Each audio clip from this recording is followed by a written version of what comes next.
మదనపల్లి అక్కాచెల్లెల హత్యలో రోజుకో విషయం వెలుగు చూస్తోంది.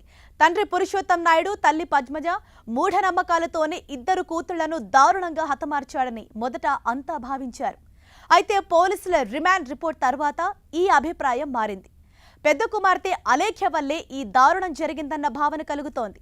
భోపాల్లో చదువుకుంటున్న సమయంలో తాంత్రిక పూజలకు ఆకర్షితురాలైన అలేఖ్య ఆ తర్వాత కుటుంబ సభ్యులందరినీ ఆ మూఢనమ్మకాల వైపు నడిపించినట్లు తెలుస్తోంది. భోపాల్ దగ్గరలోని అటవీ ప్రాంతంలో అధికంగా సంచరించే తాంత్రిక మాయగాళ్ల వలలో అలేఖ్య పడినట్లు భావిస్తున్నారు. వారిని తరచుగా కలుస్తూ తాంత్రిక విద్య పట్ల అలేఖ్య ఆకర్షితురాలైంది. తాంత్రిక విద్య నేర్చుకొని పునర్జన్మలపై విశ్వాసం పెంచుకుంది అలేఖ్య. లాక్డౌన్లో ఇంటికి వచ్చిన ఆమె కుటుంబ సభ్యులకు వాటి గురించి అదే పనిగా వివరించి వారిని తాంత్రిక విద్యను నమ్మేలా చేసింది. ఆధ్యాత్మిక భావాలు ఎక్కువగా ఉండే పురుషోత్తం కుటుంబం అలేఖ్య చెప్పే మాటలను తేలిక నమ్మేసింది. లాక్డౌన్ కారణంగా ఇంటికే పరిమితమైన సమయంలో ఆధ్యాత్మిక పుస్తకాలు అధికంగా చదువుతూ ట్రాన్స్లోకి వెళ్లిపోయారు కుటుంబ సభ్యులు.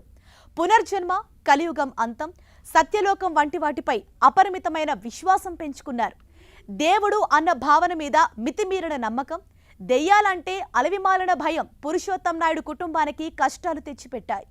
హత్యలకు కొన్ని రోజుల ముందు చిన్న కుమార్తె సాయి దివ్య కుక్కను తీసుకొని వాకింగ్కు వెళ్లి ముగ్గులో ఉంచిన నిమ్మకాయను తొక్కటం అనూహ్య పరిణామాలకు దారితీసింది. దేవుళ్లను, దెయ్యాలను విపరీతంగా నమ్మే కుటుంబం కావటంతో నిమ్మకాయ తొక్కి ఇంటికి వెళ్లిన దగ్గర నుంచి సాయి దివ్యను అనుభూతారేమోనని భయపడసాగింది. అయితే ఆమె భయాలను పోగొట్టాల్సిన అక్క అలేఖ్య పునర్జదండుల విచిత్ర మానసిక పరిస్థితి హత్యలకు నేపథ్యంగా నిలిచాయి.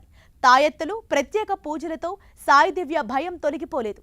కుక్కపై పునర్జన్మ ప్రయోగం చేశానని, దాన్ని చంపి బతికించానని అలేఖ్య పదే పదే చెప్పటంతో కుటుంబ సభ్యులు నిజమని నమ్మారు.